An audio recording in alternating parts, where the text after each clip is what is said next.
Hey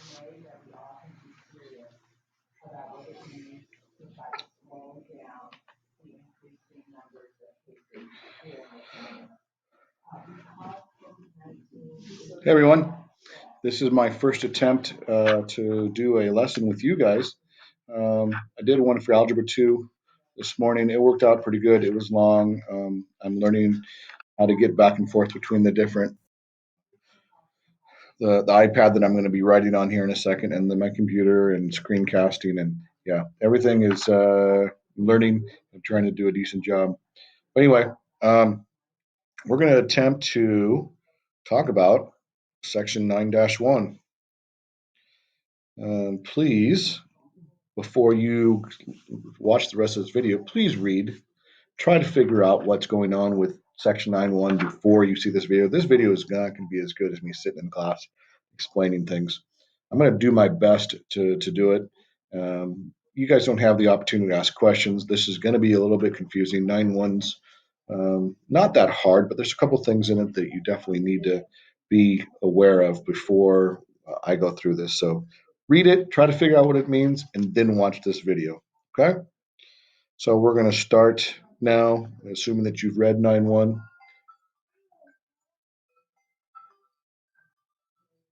Oh, by the way, sorry for the excess noise in the background. Life's still going on at the Kimberling household, and we will get through together. Okay, here we go. So basically, what we have when a hypothesis test is we have something called the null hypothesis. We're going to call that H of L. We're going to say that that's mu equals 5. I don't know what this is. It's a population mean of something that equals 5. So someone's going to make a claim that the mean of some sort of idea is a 5. We're going to have an alternate hypothesis, and we're going to say that the mean is actually no, it's less than 5. Okay? So we say that the original is the claim, and we are going to try to prove that claim false. We're never going to be able to prove the claim true with what the hypothesis test is, what we're doing in chapter 9, the significance tests. Okay, we're never going to be able to prove those things true, but we can prove the claims false. So we want to find evidence against the null hypothesis. We want to find evidence for the alternative hypothesis. Okay, it's like a two-question multiple choice test. If we can eliminate A, then we have evidence for B. If we eliminate B, we have evidence for A. And that's kind of the logic behind a hypothesis test. We're going to find evidence against one of these, and then that means we're going to be able to support the other.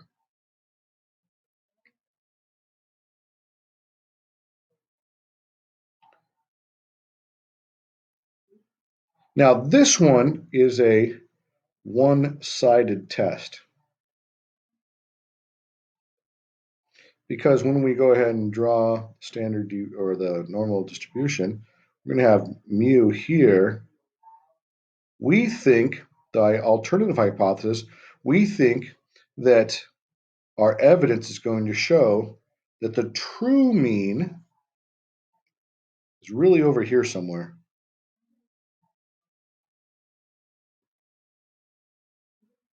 Okay? Now, it's actually going to be less than 5. It could be anywhere less than 5. It could be 4.9, 4.8, whatever.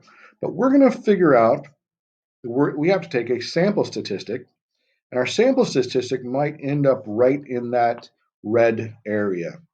If that's the case, we are going to reject H of 0. Okay?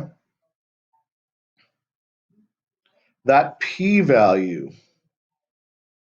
we're going to get a p-value, essentially is going to be 0.04, 0.03, something less than our alpha value of 0.05. Okay?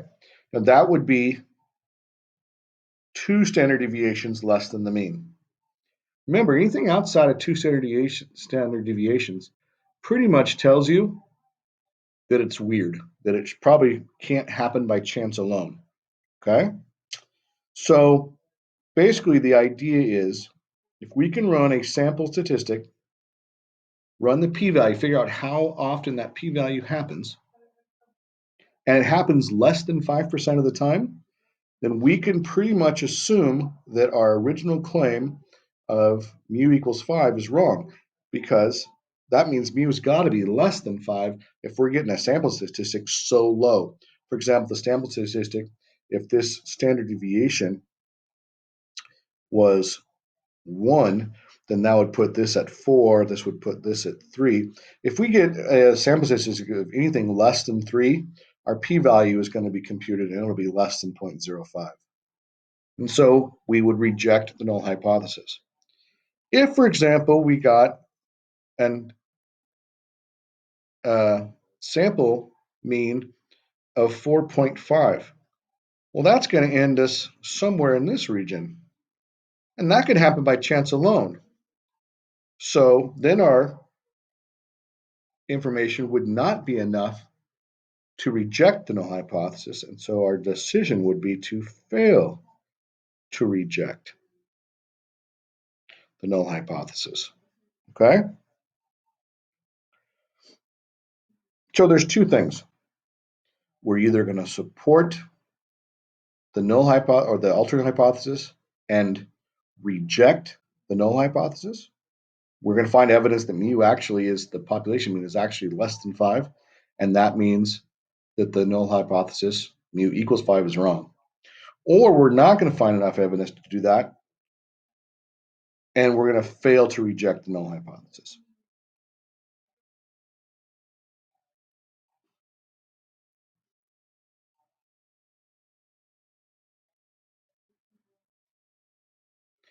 Now, we have a problem, just like we do in confidence intervals. Okay? Say those are our endpoints on the confidence intervals. Lots of times, our x bar is here, and our true population mean ends up right here. Well, that's within our confidence interval, so we're fine. Same thing here. If our true population mean ended up over there, then our x bar would have captured, our confidence interval would have captured the population mean just fine.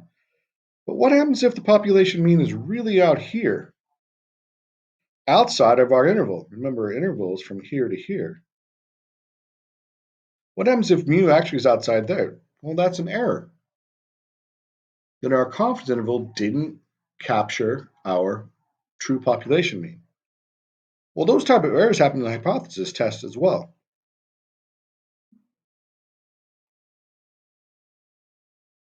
So here's our hypothesis test. Here's our mean, first standard deviation, second standard deviation. And then we have a rejection region in here.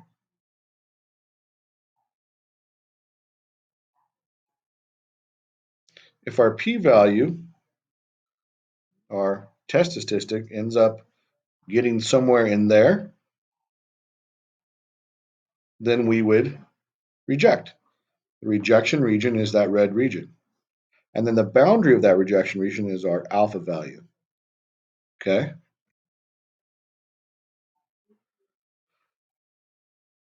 But we might get x bar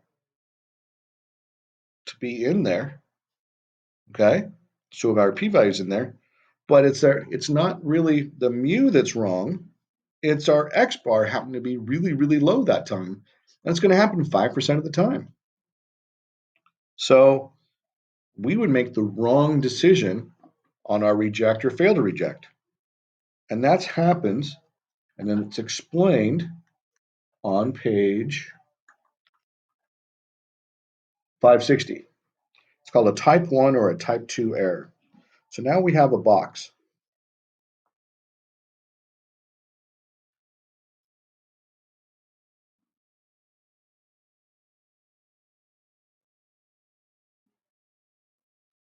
On the bottom of the box, we have truth. The side is conclusion.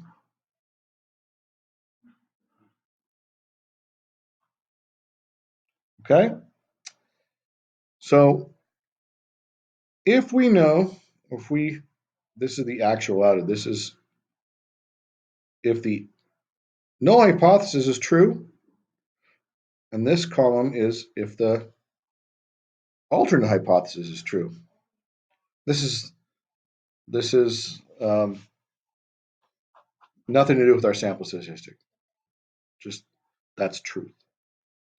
If our conclusion is correct, then great. One of our conclusions would be to reject our null hypothesis and then a fail to reject. Okay? Well, there's a couple things.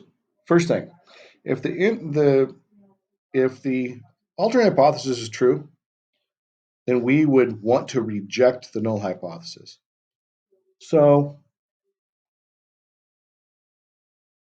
if the alternate hypothesis is actually true, if mu is actually less than 5, we'd want to reject that mu was equal to 5. So this was a correct decision. Also, if the null hypothesis was actually true, we wouldn't want to reject it. Okay? So we'd want to fail to reject it. So this would be correct as well. If our null hypothesis, or h of 0, is correct, so excuse me, is true, we would not want to reject it. We'd want to fail to reject, and so a fail to reject would be the correct decision. Now here's where our errors come in. If our null hypothesis is actually true and we went ahead and rejected it anyway, that would be an incorrect decision. That would be an error, and we call that error a type 1 error. It's just like having our sample statistic on our confidence interval not capture our true mu. The other decision is if our alternate hypothesis is actually true, mu is actually less than 5. That was our example from before. Mu is less than 5, but we failed to reject, and so we let our mu equal 5 when mu is actually less than 5. That would be an incorrect decision to fail to reject. That's called a type 2 error.